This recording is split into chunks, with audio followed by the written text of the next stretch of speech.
Setelah dia ke atas, dia cengengesan gitu.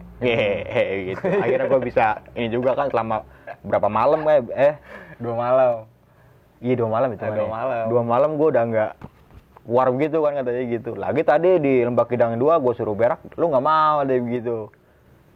Ya belum kebelet gimana katanya gitu. Udah ya jalan lagi.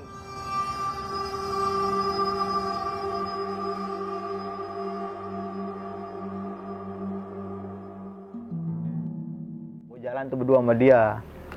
Nggak tahu teman-teman mungkin lu udah sampai puncak kali. Belum. Masih jalan juga. Nungguin air. Nungguin air ternyata Nungguin bener. air kita. Udah itu gue ngomong, ayo Bi, buruan. Apa sih nggak ada begitu? Bocah airnya sama kita ini. Oh iya ya. Udah akhirnya gue agak mempercepat ritme perjalanan saat itu. Udah gue kecepet gitu. Kan pas gue sampai lu pada, ini dia nih air mana? Dan saat itu kan gue pikir, ingat lu itu kita bawa 2 botol kan? Iya, mikirnya begitu. Kan gue langsung gini, nih minum, dikit-dikit aja udah, deh gitu. Emang apa? Cuma segini airnya nih. Kan saat itu kan si Kolis diiniin, maaf ya, di anjing-anjingin lah gitu, goblok dia gimana kayak gitu, sorry. Akhirnya saat itu kita minum, kita kompak ya, udah nih emang air cuma segini nih harus cukup sampai turun lagi. Tahu tutup botol itu ya? Itu minum segitu, Pak. Iya, cawan nih, tutup botol semana gedenya sih yang biru gitu. Iya. Dikit serut, ya gak akan nyampe tenggorokan, nyampe. Ya udahlah gue pikir. Dipikir aja dah, inilah inti kebersamaan kita saat itu. Iya. Mungkin saat itu. Cuma karena satu orang yang bodoh lah dibilangnya. Jadi yang lain itu kena semuanya. Singkat cerita kita sampai puncak itu jam 4 kira-kira ya. Jam 4 sore kita puncak, itu sih bukan puncak namanya. Bukan summit. Apa sih sebutnya kalau matahari tenggelam itu? Sunset. Kita ngeliat sunset saat itu. Bagus sih. Cuma gue pikir, udah ya kita jangan lama-lama di puncak lah. Kita turun bakalan malam lagi nih. Gitu. Gue nggak mau kejadian yang semalam itu kejadian lagi saat itu. Turun kita nggak terlalu malam. Itu jam 5-an kita turun. Kita di puncak nggak lama. Jam 5 kita turun. Nah, benar ternyata emang mau nggak mau emang harus ketemu malam saat itu.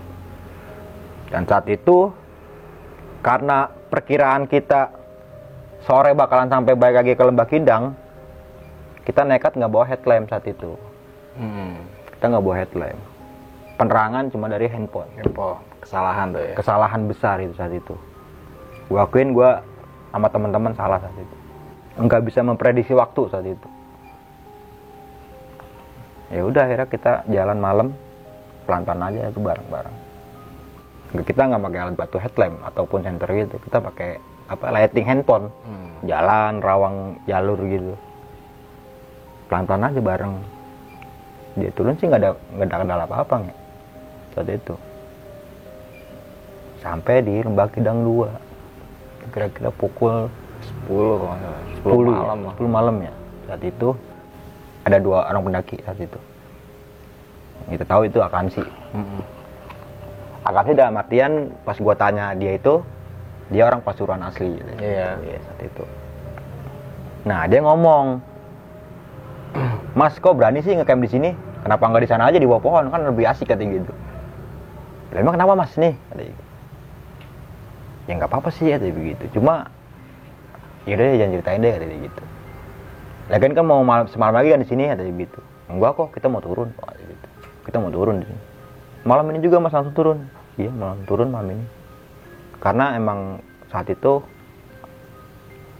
ada kerjaan yang nggak bisa ditinggalkan di Jakarta sini. Kita agak ngepres waktu lah gitu. Supaya cepat-cepat balik pulang. Kedua juga karena gue nggak mau kejadian malam itu kejadian lagi. Terulang lagi kayak gitu. Jadi akhirnya kita cepet-cepet mutusin buat turun lah. Pas anak-anak semua lagi pada beberes, lagi pada prepare buat turun gitu kan. Nah si Mas ini sempet cerita. Si Mas itu kita sebut namanya Bayu, kalau nggak salah namanya Bayu. Dia cerita bahwa beberapa bulan yang lalu saat itu ada pendaki yang hilang, ditemuin udah meninggal gitu. Dan itu nggak jauh dari sini mas, tendanya di sebelah sana. Persis di samping tenda kita. Gitu. Loh, gue kagak tahu. Gitu. Lagi juga gue dalam hati gue ya, gue naik ke Arjuna ini karena ya Raung tutup. Semeru, gue udah pernah. Akhirnya gue mau coba tanpa sepengetahuan kita buka Google saat itu. Sepintas aja. Naik-naik aja udah. Lagi kita udah di daerah Malang, kita mau kemana kita bingung. Ya udah akhirnya kita ke Arjuna Welirang saat itu.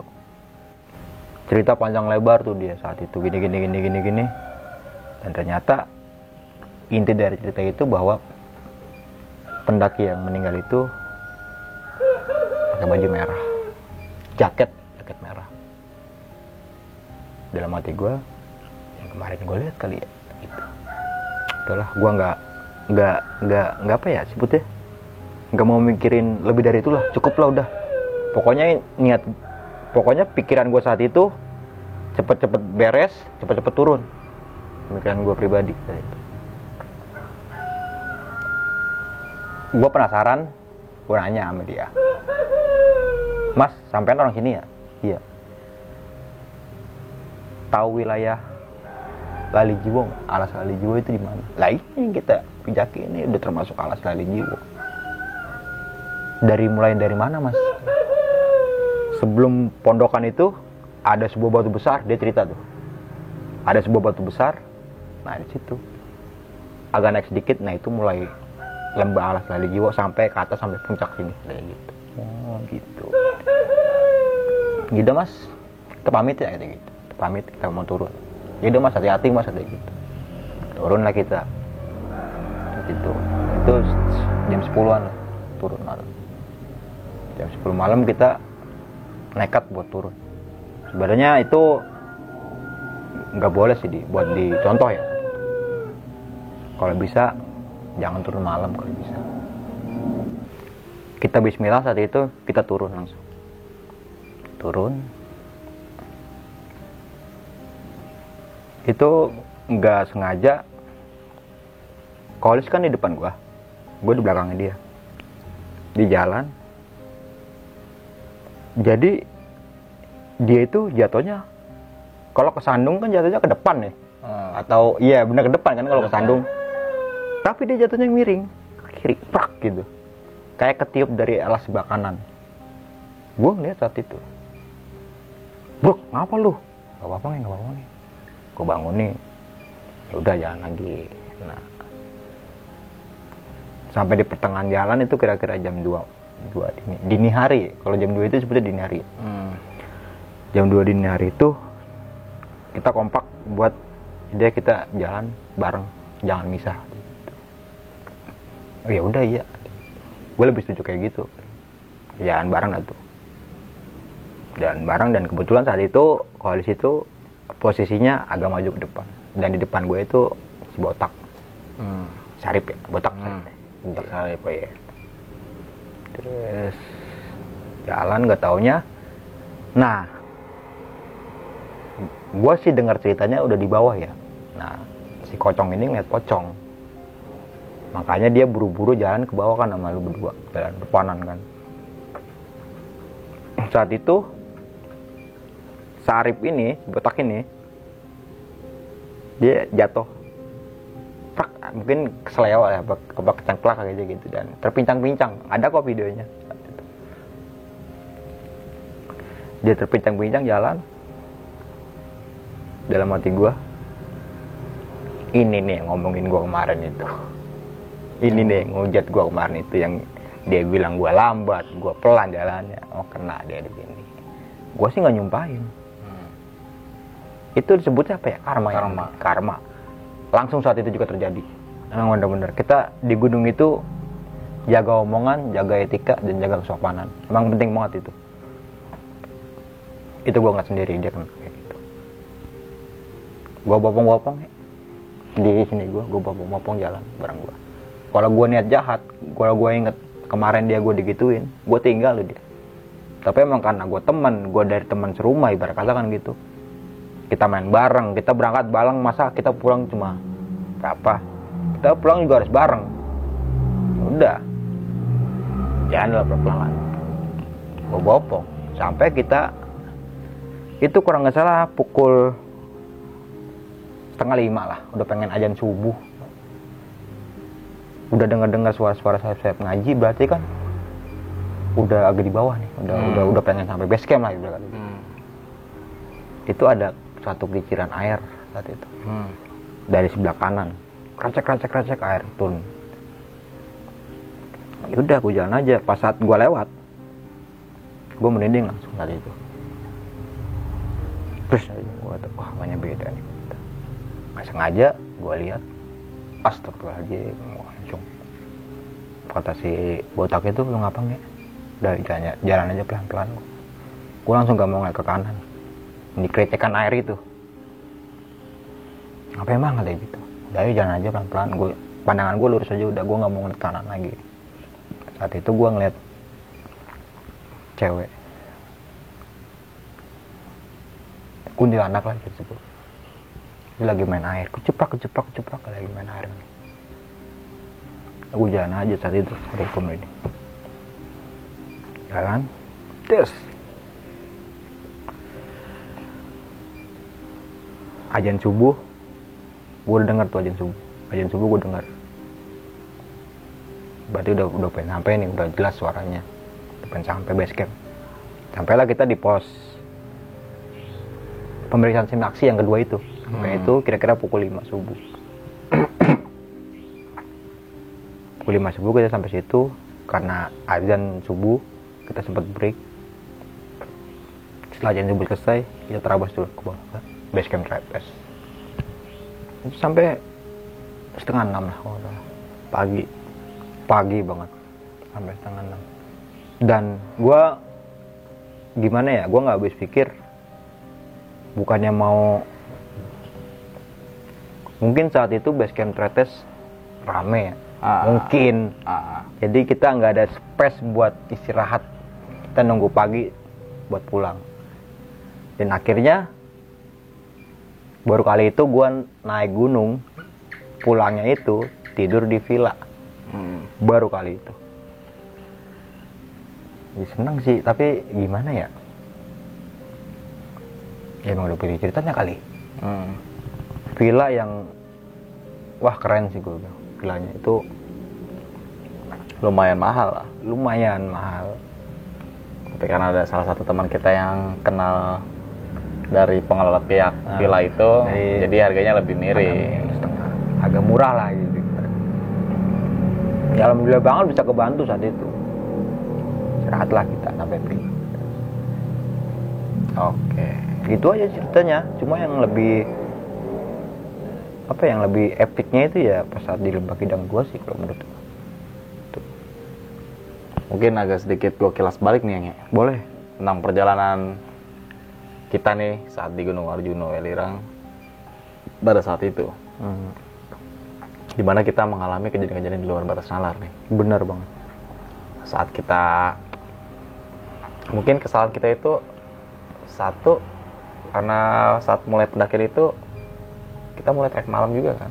Malam. Trek malam kita mengalami kejadian-kejadian yang sangat di luar batas nalar kita ya kan. Ya nggak habis gue pikir itu karena ini kita mendengar semua ya. Mendengar.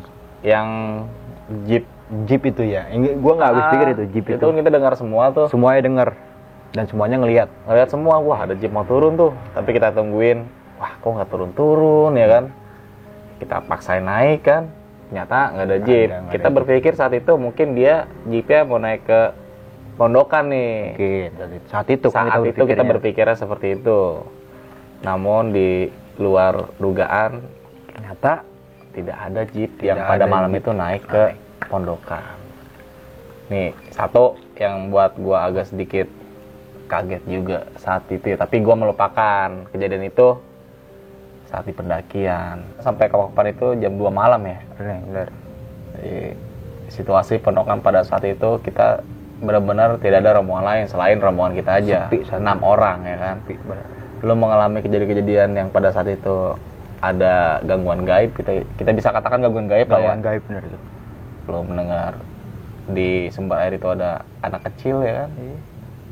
Dan Sinardi akhirnya mengambil air juga mengalami hal yang sama. Sama juga. Dan kita sempat melupakan kejadian itu ya. Niat kita kan di situ pengen have fun. Pengen hiburan lah ibaratnya. Enggak, pokoknya hal gitu kita lupain lah dan tidak kita ceritakan pada saat itu juga nggak lupain. Nah, lanjut kita jalan pagi, kita sempat buka jalur nih. Karena kita menghindari jalur batu ya kan.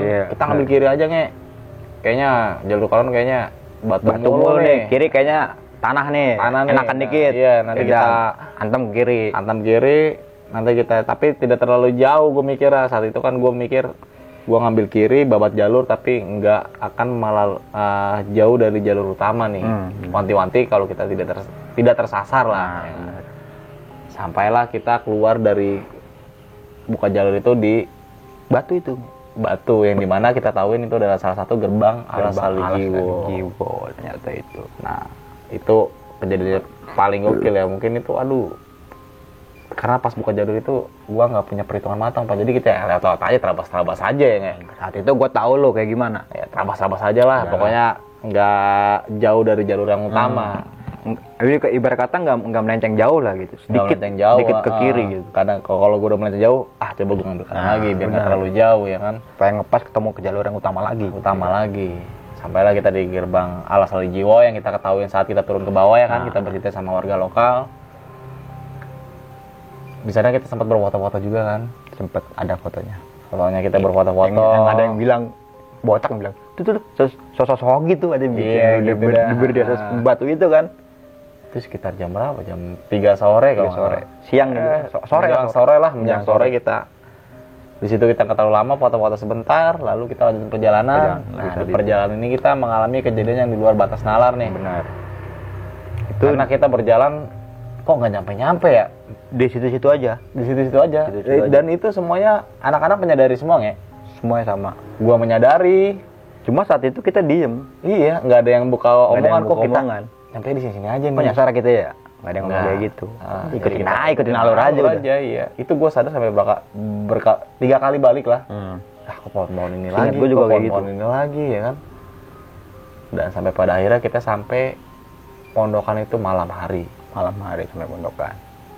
Itu kita berpikir, tapi di pondokan itu ada salah satu warung ya. Untungnya masih buka. Ya masih buka. Dia itu bukanya nggak cuma weekend sih. Weekday juga masih buka. Hari-hari buka dia. Iya, hari biasa buka. Nah, pada saat itu juga kondisi pondokan memang tidak ada aktivitas pendaki selain tim kita dan warung itu ya kan, warga lokal yang ada warung di situ. Jadi pondokan pada saat itu adalah tempat peristirahatannya para penambang belerang ya. Benar. Jadi ada beberapa pondokan. Kenapa dinamain pos pondokan? Karena emang ada beberapa pondokan-pondokan yang tertata rapi buat istirahatnya para penambang belerang. Penambang belerang saat itu. Sekarang juga mungkin masih ya. Masih mungkin. Nah, karena kita berpikir di pondokan tidak ada siapa-siapa ya kan, dan kita berpikir untuk melanjutkan perjalanan ke Puncak Arjuna, kita memutuskan di ngecamp di Lembah Kidang 2. Benar. Kenapa kita ngecamp di Lembah Kidang 2 itu? Karena tujuan kita itu Puncak Arjuna ya kan. Dan karena dari Lembah Kidang 2 itu lebih dekat. Jauh, tidak terlalu jauh. Terus sampai Puncak Arjuna. Nah, di malam itu saat di Lembah Kidang, gua tahu persis kejadian saat lo kenapa tiba-tiba paginya udah ada di tenda itu. Nah. Jadi pada saat malam itu memang lo si Bibi si Holis ini nyaksiin lo itu berjalan menuju lereng ya atau jurang sebelah kiri dari tenda kita tuh nge. Nah, udah. Makanya lu disamperin Bibi, ketika saat lu disamperin Bibi dan ditepuk pundak lu tiba-tiba jatuh, pingsan. Di saat itu si Holis ini panik, nyamperin tuh anak-anak, bangunin anak-anak semuanya dibangunin lah. Maknya kenapa ya kan? Kira kita pada gotong lu tuh ke tenda. Gue mikirnya udah macam-macam situ. Wah, ini anak-anak kenapa ya? Tapi saat malam itu lu sempat sadar, cuy. Lu sadar, weh, lu kenapa nge? Ya cuman sadar, cuman kayak bangun biasa, kayak lu kayak udah lemas banget lah. Tiba malam itu, ya lu udah langsung istirahat gitu aja ya. Kita pikir, wah anak-anak sih, makanya kenapa nih ya kan? Ini aja pagi pengen kita bahas, tapi pada nyatanya nanti aja pas sampai bawah kita tanya lu malam yang saat di Lembah Kidang itu kenapa. Nah, yang gue tahu kan lu ngelihat salah satu sosok perempuan yang dimana lu ngikutin si perempuan itu kan. Untungnya si Holis itu ngeliat lu, kok ini anak kencing kok jalannya ke arah jurang ya kan. Bukan jurang sih, jadi agak jauh lah ya kan. Mungkin karena Lembah Kidang itu berbentuk alas ya kan, lembah. Yang dimana kalau kita semakin ujung itu ya kita nggak tahu juga seperti apa ya kan. Jurang atau apa kita nggak tahu. Kita nggak tahu, makanya si Holis nyamperin lu lah pada saat itu. Di situasi kondisi saat itu lu udah nggak sadarkan diri, makanya digotong lah ke tenda. Tapi untungnya lu masih bernafas. Kita mikir udah macam-macam tuh nge pada malam itu. Lu sempat sadar dikit ya kan, tiba-tiba ya lu merasa lelah lah kondisi lu saat itu. Udah akhirnya kita biarkan lu istirahat, nanti pagi kita tanya aja kali dia tadi malam kenapa ya kan. Tapi kita paginya pas lu bangun kita nggak menanyakan hal itu. Ini kejadian yang sangat luar biasa kita alamin saat pendakian di Gunung Arjuna. Kita lanjut paginya ke puncak Welirang kan. Iya benar. Kenapa kita memutuskan untuk ke puncak Welirang? Karena kita berpikir kalau ke puncak Arjuna itu memakan waktu yang sangat lama. Dan kita nggak mau ketemu malam. Dan pada saat itu kita pengennya buru-buru cepat pulang lah ya kan. Jangan sampai ketemu malam. Makanya kita mengejar ke puncak Welirang. Di puncak Welirang itu ternyata malam-malam juga. Turun sampai malam juga. Malam juga.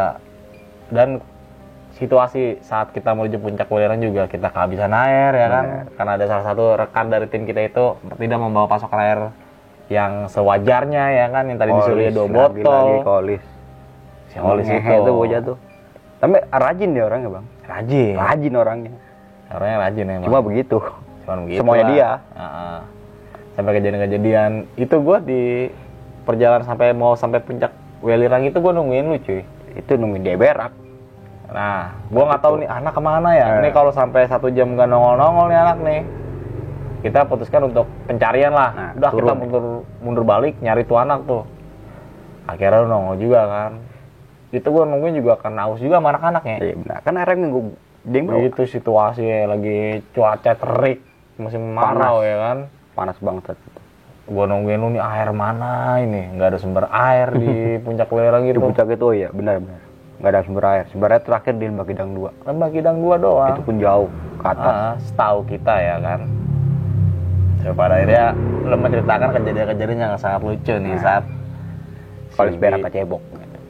Ngecebok. Berak kecebok. Dan lu tiba-tiba datang, air mana nge? Nih air tinggal segini. Wah anjir air tinggal segini. Ya, kita irit-iritan lah, ada tuh kan dokumentasinya ya kan. Ada. Sedikit-sedikit seteguk gitu. Sentuh botol tuh. Botol biru itu. Saking iritnya air ya kan. Udahlah kita melepaskan kejadian itu. Dan kita sempat nggak sadar kalau di puncak Welirang itu kita udah sore hari ya. Di sore hari itu kita tidak berpikir, padahal kita pas naik ke puncak Welirang dari Lembah Kidang 2 itu kita berpikir ya kita jangan sampai malam nih turun nih. Kalau sampai malam berabe lagi nih, ceritanya bakal berbeda lagi. Pada akhirnya kan kita sampai malam-malam juga pak. Malam juga sampai Lembah Kidang 2 kan. Tapi untungnya pas dari puncak Welirang kita tidak mengalami hal-hal yang aneh. Lancar aja. Fun aja. Pas saat turun itu. Dan kita tidak sempat membahas kejadian-kejadian yang terjadi lah saat itu. Enggak. Dan gue juga nggak tahu juga kalau lu mengalami hal yang aneh juga saat di Kokopan. Kita mulai membahas cerita kejadian-kejadian ganjil itu saat sampai di villa itu. Betul. Base camp terus kita ke villa. Barulah itu semua terbongkar saat itu. Dan yang gue rasain pada saat itu memang yang gue rasain ya, perjalanan naik dan turun itu sangat lama sekali. Dan gue merasa disasari juga saat turun itu, karena turun itu kita memakan waktu hampir 12 jam. Lebih malah mungkin. Dari dari Lembah Kidang 2 itu sekitar jam 10-an kalau nggak salah, jam 10 sampai pagi. Mungkin kita tarik ulur lah ya kan. Kita dari puncak Welirang itu udah menjelang maghrib ya kan. Sampai ketemu malam, turun sampai base camp lagi itu sampai bertemu pagi lagi. Udah pengen matahari terbit saat itu. Di situasi saat itu juga teman kita mengalami karma alam. Benar. Ya, kita sebut karma alam nih. Karma alam. Dimana Agar lebih tidak menyakiti hatinya mungkin. iya, karma alam ya kan. Karena memang di gunung ini kita harus menjaga hati itu perkataan sopan santun dimanapun kita berada. Bukan hanya di gunung doang nih ya. Di tempat kita biasa hidup juga harus kayak gitu. Karena memang perkataan itu sensitif banget cuy. Kalau kita merasa tersakiti kita nggak tahu ya kan. Nanti kedepannya apakah kita dibalas kita nggak tahu itu. Benar. Tapi setidaknya untuk menghindarkan hal tersebut ya kita harus menjaga perkataan kita lah ya kan. Jangan sampai kita menyakiti orang lain. Walaupun sifatnya bercanda ya kan. Jangan sampai kita perjalanan turun itu udah larut malam banget. Yang gue inget itu perjalanan turun sangat lama banget. Lama banget. Mungkin karena kita terlalu lelah atau mungkin gimana kan kita nggak tahu. Bisa jadi juga. Kita udah lelah dan ngantuk jalan juga, itu batu juga, ngantuk juga. Ditambah teman kita juga mengalami ya gesekan kayak gitu. Gesekan gaib juga. Si Sarip juga akhirnya kesleo ya kan, jalannya tertati-tati. Itu sangat luar biasa saat di pendakian Gunung Arjuna. Mungkin sekian pembahasan cerita gua bersama tim besok pagi, bersama Mange, bersama Nardi, bersama Holis, Kocong, dan juga Sarip Botak ya. Botak. Sebenarnya banyak sekali cerita-cerita yang pernah kita alami saat pendakian gunung ya. Cuma ini termasuk yang paling epic. Lumayan. Mungkin nggak tahu juga kalau Holis tidak tahu lo di Lembah Kidan gue itu nggak tahu nasib lo seperti apa. Ya kalau dia nggak kayak gitu ya gue juga gimana ya. Ya untung banget gue masih bisa dikasih hidup untuk saat itu. Lo juga pernah mengalami kejadian-kejadian gokil juga saat di Selamat ya kan? Saat di Selamat juga gokil, saat di Gunung Sago juga gokil. Kenapa harus gua gitu? Iya. Nah ini sangat unik banget nih. Setiap pendakian bersama kita nih, rame-rame ya, tim kita nih ya, pasti gua yang kayak gitu. Selalu lo yang mengalami hal mistis itu. Tapi karena gua kurang sopan atau gimana ya? Ya. Tapi gua pikir gua udah sopan saat itu. Sopan ada beberapa perkataan kita. Mungkin. Karena memang kita kalau naik gunung, kalau ngomong cepat-ceplos aja nih ya kan. Karena kita emang udah biasa kayak gitu. Tapi sebenarnya kita berpikir lagi kalau hal tersebut sangatlah tidak baik lah. Riskan banget kayak gitu. Riskan apalagi kita kita jalan ke tempat yang bukan tempat kita asli kita gitu. Ibaratnya kalau lu nggak mau ditantang jangan nantang balik. Kita naik gunung itu kan emang intinya kita buat have fun, menikmati alam. Dan yang pentingnya kita tidak merusak alam juga ya. Benar. Kan. Gitu ya. Lu punya pesan-pesan nggak ya buat teman-teman nih sebelum kita mengakhiri percakapan cerita kita kali ini? Kalau buat pesan buat teman-teman semua sih satu sih bang. Satu sih nge. Jaga sopan santun, jaga attitude dimanapun kalian berada. Itu aja dari gue. Selainnya bisa dituliskan. Kayak mungkin agak sedikit gue tambahin juga nih ya. Ini kita mengambil kesimpulan ini karena beberapa pengalaman yang kita udah lewatin sebelumnya ya. Iya benar. Karena attitude sopan santun itu penting banget dijaga. Selain mental fisik, lo harus menghargai juga kearifan lokal yang ada. Larangan-larangan dari warga setempat itu harus lo patuhi juga. Benar. Itu penting banget. Penting. Apalagi nih manajemen waktu itu penting banget. Kalau bisa jangan sampai kita naik malam, karena kalau kita naik malam itu pandangan kita saat di jalur pendakian itu terbatas nih. Terbatas. Jarak kira-kira ya 20 meter paling jauh. Kalau itu sangat riskan banget. Apalagi kalau ditiban sama kabut. Udah habis. Kalau yang belum terbiasa mungkin kerasa sedikit bisa nggak tahu kemana. Cerita yang kita bahas ini bukan untuk menakut-nakuti kalian semua ya. Benar. Bukan untuk menakut-nakuti teman-teman semua, tapi ini hanya sekedar berbagi pengalaman kita ya saat pendakian gunung, salah satunya saat pendakian Gunung Arjuna ini ya. Mungkin cukup sekian dari gue Indra dan gue Bang Mange.